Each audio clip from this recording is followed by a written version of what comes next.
So, Expedition Impossible. Yep. Tell me about the premise of the show. There's a lot of premises, but in my opinion, it's 13 teams of 3. Mm-hmm. Ordinary Americans doing the extraordinary. People getting pushed to their limits. At the end of each stage, the last team to arrive is eliminated.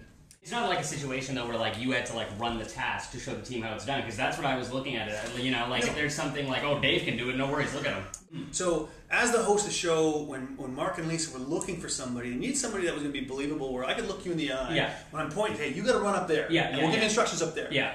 And when you look me in the eye, you got to know that I'm telling you you can do it. Right. That I, look at me, I tell you can be safe. When those people arrived completely frazzled at the end of the night, and I'm like, hey, let me show you how to put a tent together. Because your brain's so screwed up after all the physical stuff. Yeah.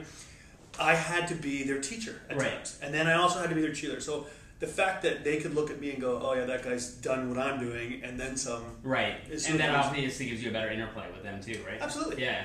And they were a lot of my friends. I made friends. When you see people go through and you go through it with them, these completely arduous, like, although it's endurance physically, exhaustion, physically endurance, they had to endure pain like I've never seen. Mental endurance, like they literally had to keep their brains and make great decisions, or they would get eliminated. And when you go through all that with somebody, in the end, you do become friends with them. What do you think that the beauty of the show is? Like, is this a show about like the team that finishes in first? Is it about them doing things that they're not used to? Is it about their relationship with each other? The beauty for me is the fact that I think every viewer watching is going to be able to relate to somebody. We have 39 people out there, and we have a diverse cast. We have NFL football players. We have Fab Three with a gay couple and their sister. Yeah. We have a couple of pretty little girls from Middle America. We have everybody, and you will be able to relate to somebody, watch them go through something, probably doubt your own ability at first, watch them do it, and go, well, I can do that. Right. And I think that relatability then allows you to buy into the characters and really invest you in this expedition. And I think more than anything, although there is prizes at the end, you start to get why just finishing is winning. You are going to get behind your team and go, oh man, you just got to finish. You just got to get to the top of that. You got to just get through this one thing. That's an interesting point, because there's 39 people. We're used to seeing shows where it's like 16 people, like teams of 12, 2 in like a 12 cast. So what was it like working with that many people, 39? Was it hard to sort of pay attention to everybody? Just that initial start line, I had to know everybody's name at first. I think it was. I mean, it was work, so I did it, but.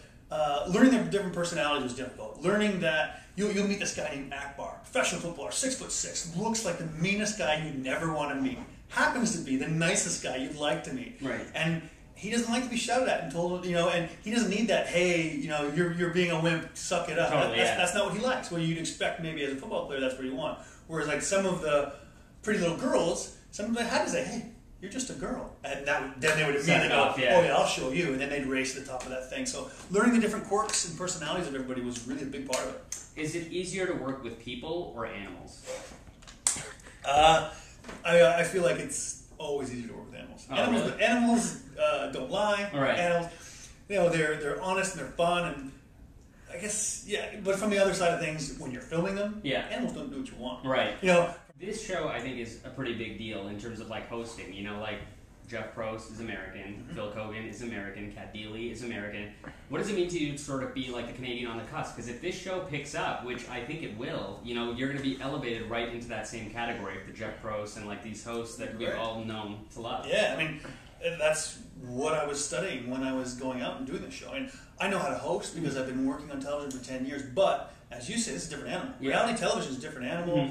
Dealing with people and in groups and putting them through arduous tests is a completely different animal. And I think it's great. I think, being Canadian, I'm proud. I love Canada. I'm proud to be Canadian. When someone recognizes me as Canadian, awesome. But I also feel like, just like Jeff or, any of the other guys, I'd love to be thought of as, that guy's a good host. Right. I was interviewed by Jeff Probst once, and I left that interview going, wow, that guy is brilliant. He's a very smart guy, and he understands television. And because that's my career, and as you say, Expedition Impossible is my next step, and it's the big leagues. Yeah, I know. It's like network, prime time, I think more than just being Canadian, if you can say just being Canadian, more than being Canadian, I would love someone to say, hey, that guy's a pro. And it's a different type of hosting too, right? Like, I feel like, I don't know, just because I haven't seen the show yet, so like, I feel like you're more of a hands-on kind of host. You know, this isn't like Seacrest that comes out before every commercial break just to throw to commercial, right? You're absolutely right. I think in this case, you will see in my eyes, I want to go and do this with these guys. Mm-hmm. I feel like the reality market is oversaturated in the sense where, like, I feel like every show I turn in now is either about weight loss or some strange addiction. And in that scenario, why do you think this show is going to succeed? Well, I think it's an interesting point. I don't know that reality television is saturated because I feel like the human drama is what we want to watch. Yeah. But what it is exactly is people following other people. Now, there's an obvious comparison between Expedition Impossible with Eco Challenge or Amazing Race or Survivor as well. And these are all shows that are successful. Yeah. And obviously Burnett did Eco Challenge and Survivor. And so those comparisons are great if we've taken the parts that are successful. Right. The difference in this case, the thing that sets it apart, one, I think this is the first show that you're going to see people bonding together. Mm-hmm. There's moments where people see other teams that they're competing directly against, and they help them out. They're like, "Oh my God, you're the top of a mountain falling apart. I need to help you out," and they risk elimination for that.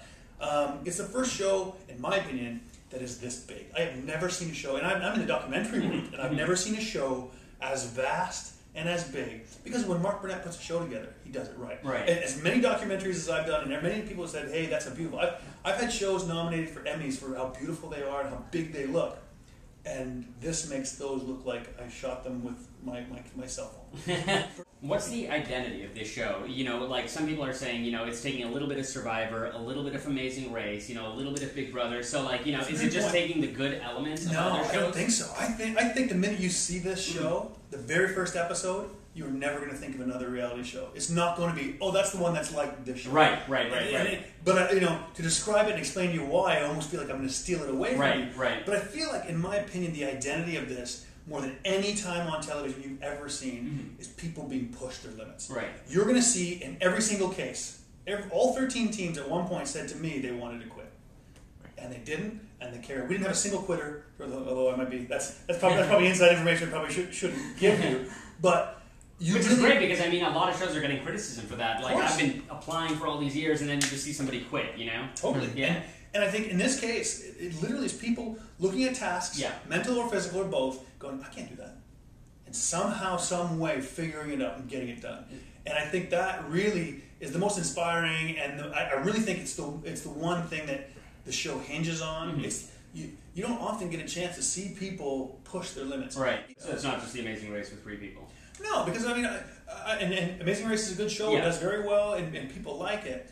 But what's the accomplishment in getting an airplane ticket or riding a car? Right. It's a scavenger hunt, Yeah. and people like that. And it's Totally. if it's not the same thing. I'm not saying I'm not trying to downgrade it. I'm just saying it's not even close to the same thing. Yes, there's challenges, and there's challenges in Amazing Race. Yes, there's eliminations in both, and there's a race. Those are the 3 similarities, the only similarities I think that are in there. Otherwise, it's big, it's dynamic, it's adventurous. It literally is. These 13 people, or 13 teams, had the biggest adventure of their lives.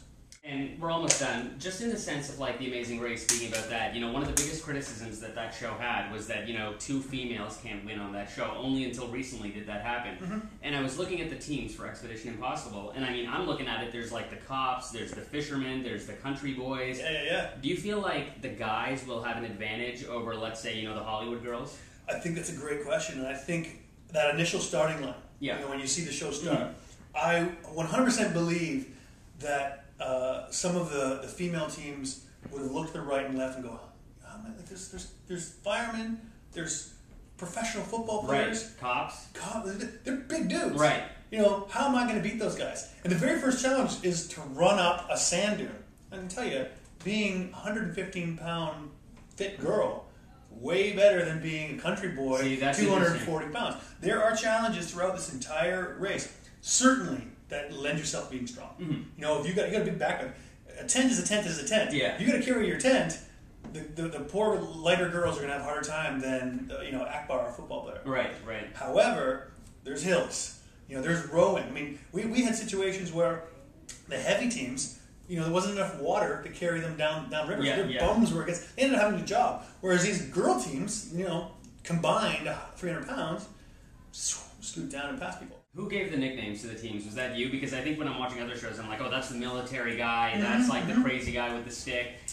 Did they come up with the names? For some of the teams came up with their own names, yeah. And some of the teams we worked with them. Mm-hmm. You know, simple things like when the three guys bond was that they grew up together and are now professional firemen together. Mm-hmm. They're called the firemen. You know, and the cops are, you know, same thing. They're cops, so, yeah. They're cops, and that was what their bond was. That's how they became a team. So a lot of times it became teams. Like you think of something called Mom's Army. Now, Mom's Army was interesting where they didn't really know what they wanted, but they know what they were. What they were was two really adventurous girls, super fit girls that were in the Army, you know, wanted to go on an adventure with their mom. Right. Their Mom's Army. You know, so we helped them. Whereas, like, you think of a team like the Gypsies. I mean, you can't call someone a gypsy.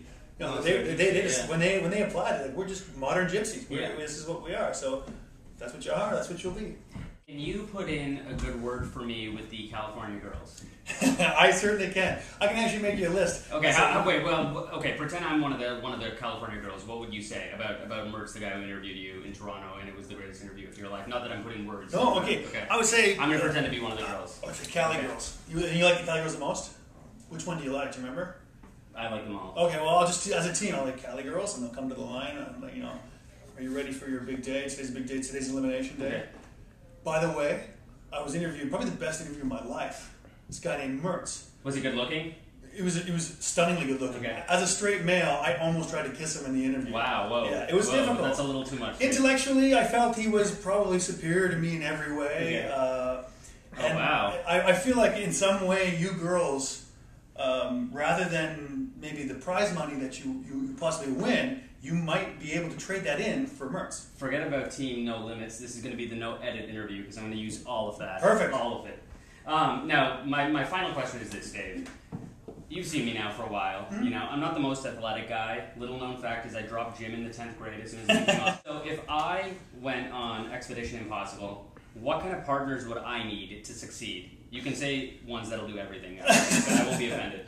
You know what? I think you'll watch the show and you'll recognize that the expedition is well-rounded. You need to know what your strengths are, both physical and mental. None, and a lot. Okay. Well, then when on the a lot, choose guys that can do the opposite. Okay. Because there are going to be times that you're going to rely on the brains. There's going to be times when you're going to rely on the bronze, and then there's going to be times you're going to rely on the cheerleader. And in my opinion, those are the times I like, Dave. Yeah. Yeah. I think the hardest thing for all these guys is they all faced some point in their expedition where they wanted to quit. Mm-hmm. And the guy that could go, hey, you come with me. Mm-hmm. And that happens so many times. That's who I would choose. There's a Berber saying, and I told this to the guys before they started. Choose your companion before you choose the road. Mm-hmm. And wow, look at you're waxing some poetic there. Yeah, absolutely. Yeah. And what it means is you can have as much mental or physical prowess as you want. Mm-hmm. The teamwork is what's going to get you through this. And the winners of the expedition certainly were the best team. Are there going to be heroes and villains? I don't know. I mean, I guess you have to watch. Villains, I liked every single one of them. I would hate to see one of them become a villain, but I'm sure, of course... It's Mark Burnett. There has to be a villain. Well, it's not even my say. Like, I bet you there might be people you relate to and don't relate. Heroes, oh my God. I mean, you talked about No Limits. Yeah. If you don't leave this show thinking they're the coolest people you've ever met, I would be shocked. There's a blind guy that is the toughest guy, baddest dude I have ever met in my life. You're going to be like, how does a blind guy do any of this stuff? Man, oh man, he impressed me every day. His buddies that are with him, you seem to forget he got a war hero. The guy's got a bronze cross and a purple heart. Ike on No Limits. Mm-hmm. They do things. They're already impressive when you just read their resume. Mm-hmm. But when you see what they do and how great a team and how fun of dudes they are, and you're gonna be those are my heroes from the show for sure. So they'll be heroes for sure. And final question, label it down for me in one sentence. Why should people watch this show? I think it's exciting. I think you go on an adventure with these guys and have a pretty damn good adventure yourself. That sounds perfect. Thanks a lot. Cheers. All right.